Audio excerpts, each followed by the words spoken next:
Hi everybody. This is a video about setbacks.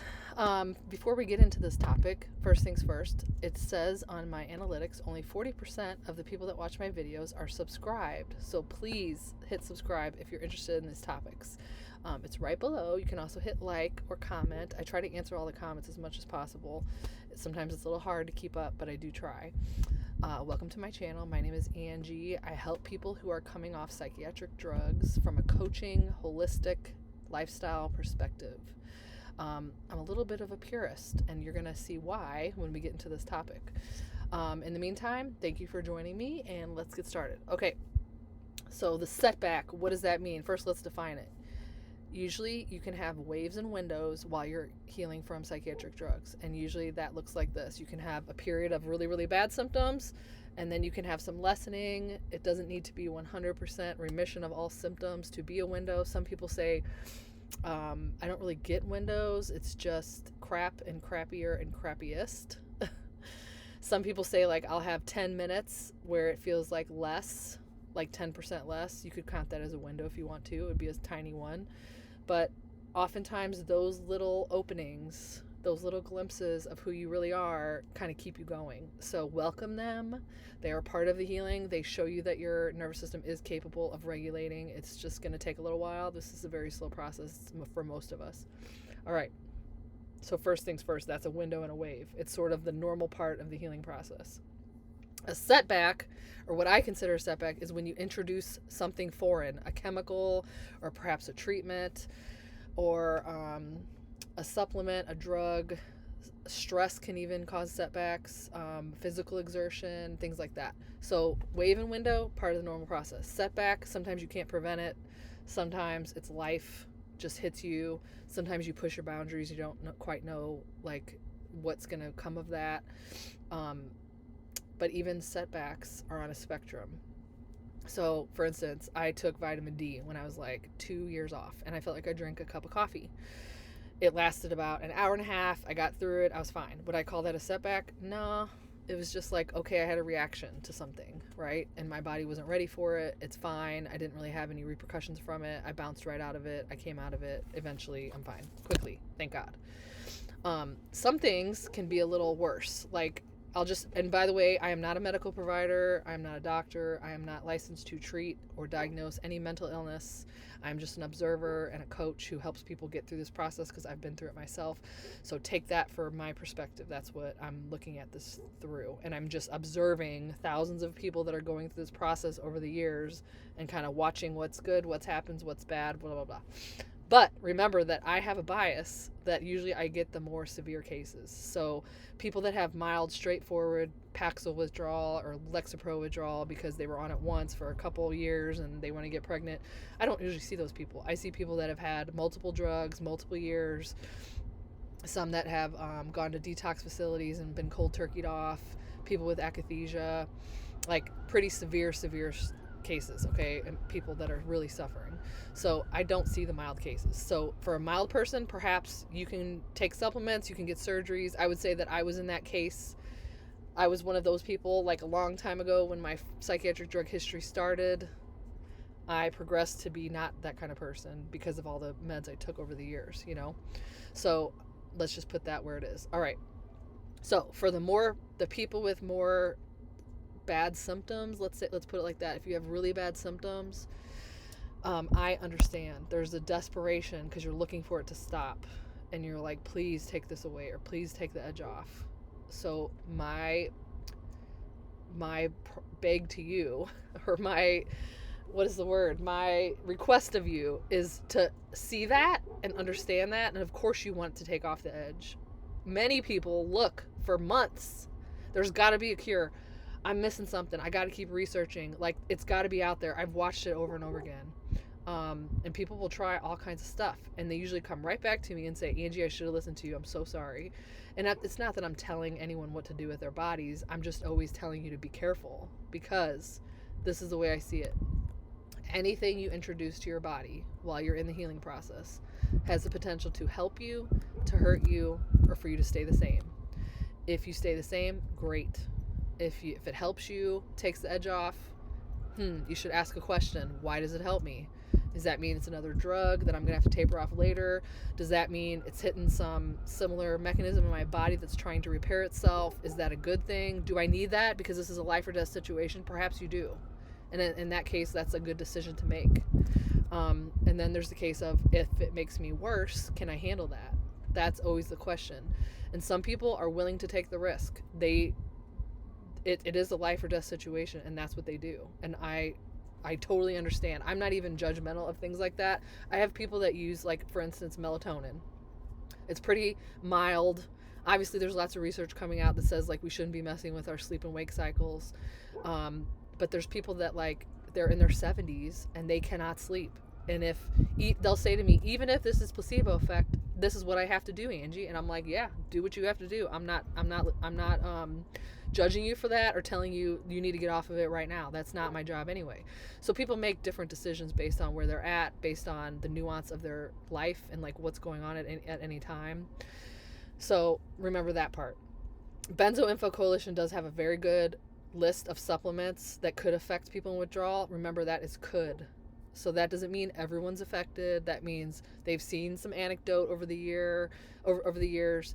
They've had multiple emails from people that have been, gotten more symptoms from these specific things, and usually they're things that impact the GABA system in the nervous system. Nobody's studying this, remember. All we have is each other, and you hear about people over the years that try this or that and what happens to them, or, like, how severe their symptoms can be.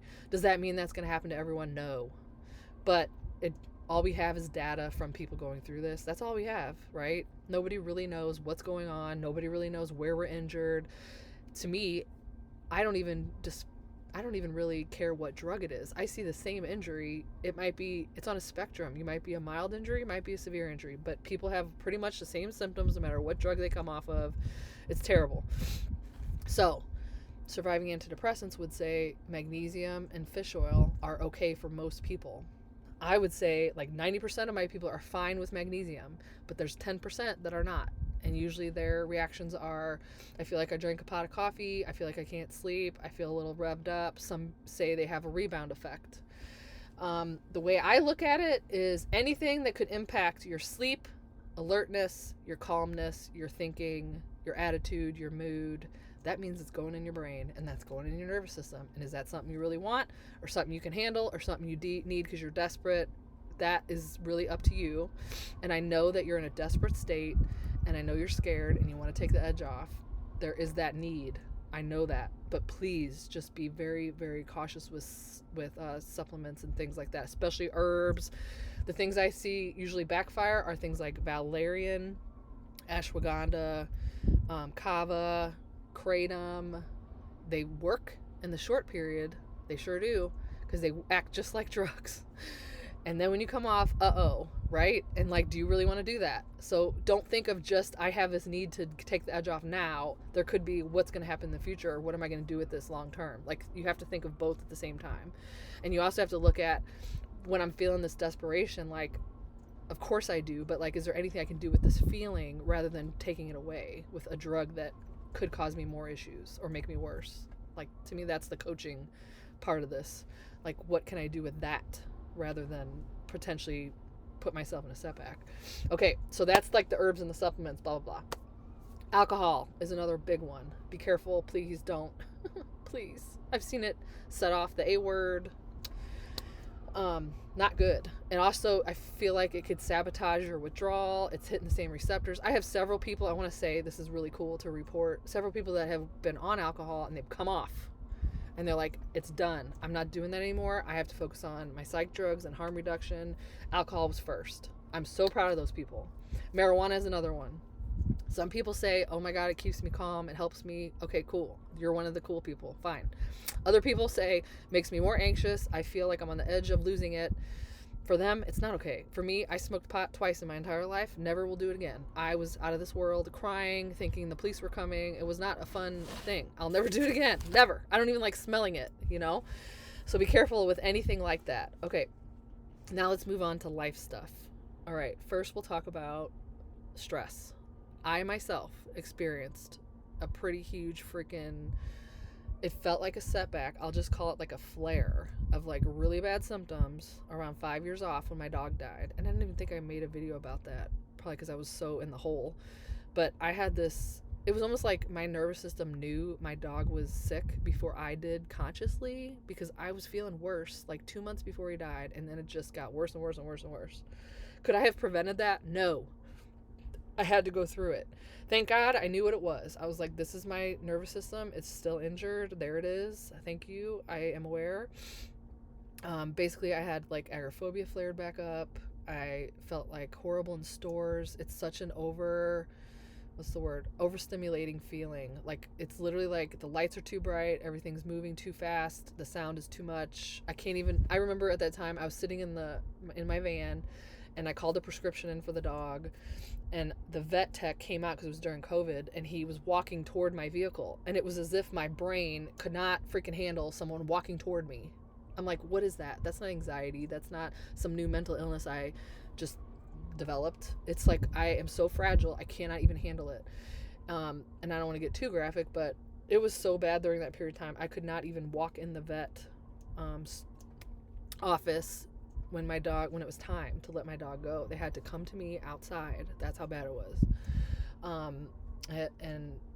Anyway, my nervous system felt that. I could not have prevented it. So please know that there's people in this experience that deal with huge financial stress, family stress, wives or husband not understanding and yelling at them. I don't know, pressure to work when they can't hardly leave the house, like all kinds of stuff. You cannot like avoid it. You can't get rid of the stress. You cannot remove that from your life. It's happening.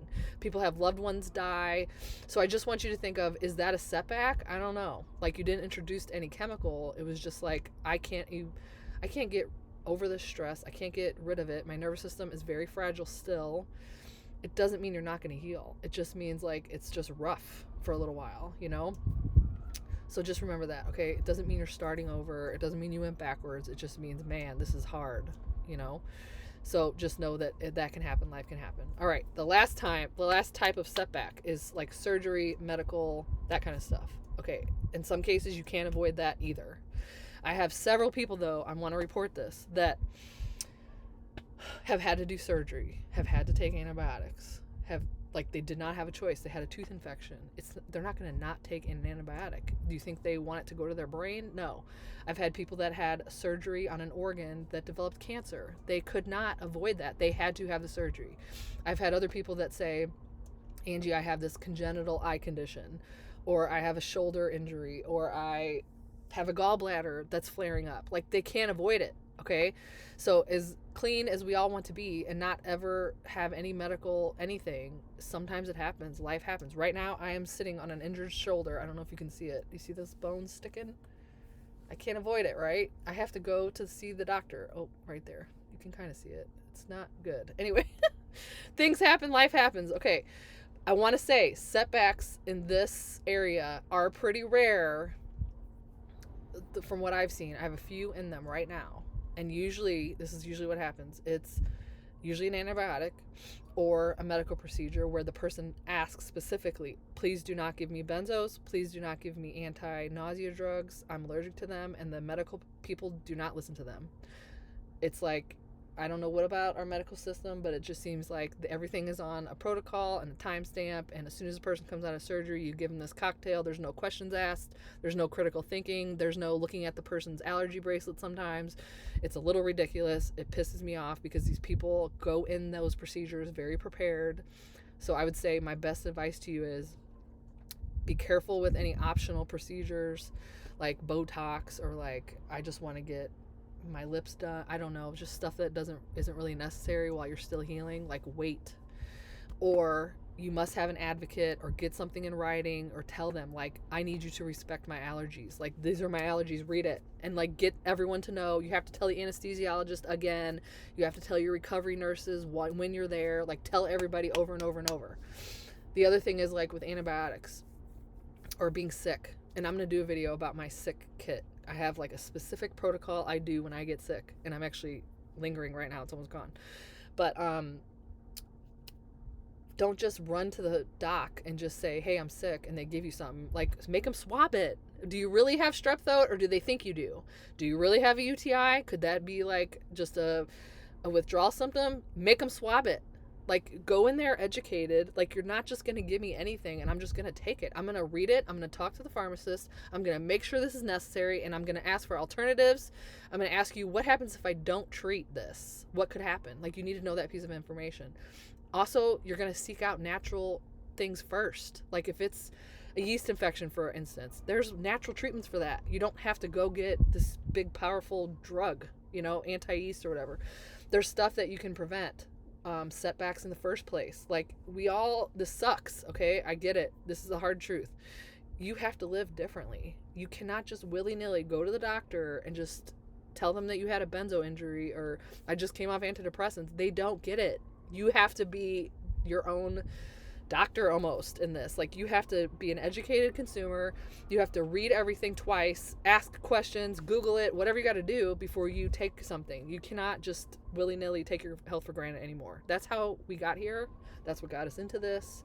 You cannot let them just do whatever.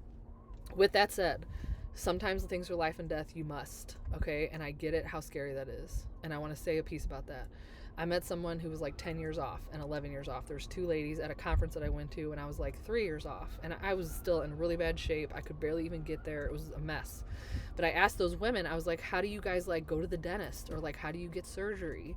And one of them told me she had to have kidney surgery. And she's like, Angie, actually, I really advocated for myself, and they listened to my wishes, and they were so nice to me and so gentle that it actually helped repair some of my medical trauma. And I was like, wow, that's impressive. So things like that might come up. The other person told me, Angie, we just get through it. And that has always stuck with me. So when I had like fear at the dentist and I was afraid of the injections and I read too much and I was terrified of everything, I was like, I got to get through this. I have to get this cavity before it gets worse, and then I need a root canal. Like, I have to. So I just went about everything as educated as I possibly could. I avoided anything dangerous. I'm 8 years off. I never had to take an antibiotic. I also think there's a lot of grace that we get in this sometimes, that you can't avoid this stuff. You can't listen to all the what if thoughts telling you, what if? I can't live like that. That would be like, for you guys, this is seriously how it feels. That would be like me saying, what if I step out of my van and I get hit by a car? Can I live like that? No. So in a way, it's the same for you. Like, right now, this is all you can handle. You cannot worry about what if a year from now I need an antibiotic. You're going to try to prevent it between now and then. You're going to take care of your nervous system as much as possible. You're going to support your body while it heals to make it more resilient in case you do need something like that later. But for right now, all the what if thoughts are anxiety and your brain being very creative and trying to keep you safe. Thank you very much, but this is what I'm focused on. I don't need one right now. I am living in the moment. Everything is going to be okay. I'm going to get through this.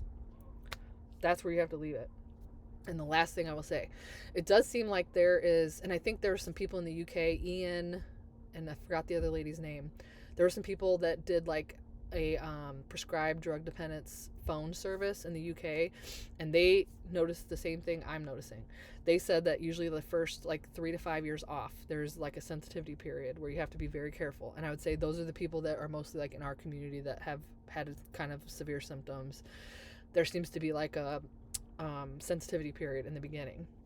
I agree with that. I've seen people at 7 years off, 10 years off, get surgeries, take antibiotics, they've been fine.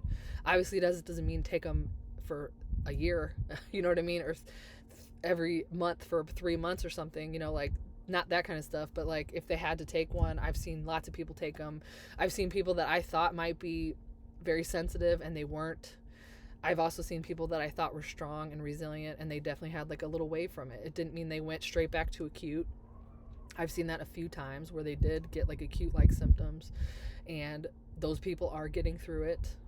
It's very big setback, I would say.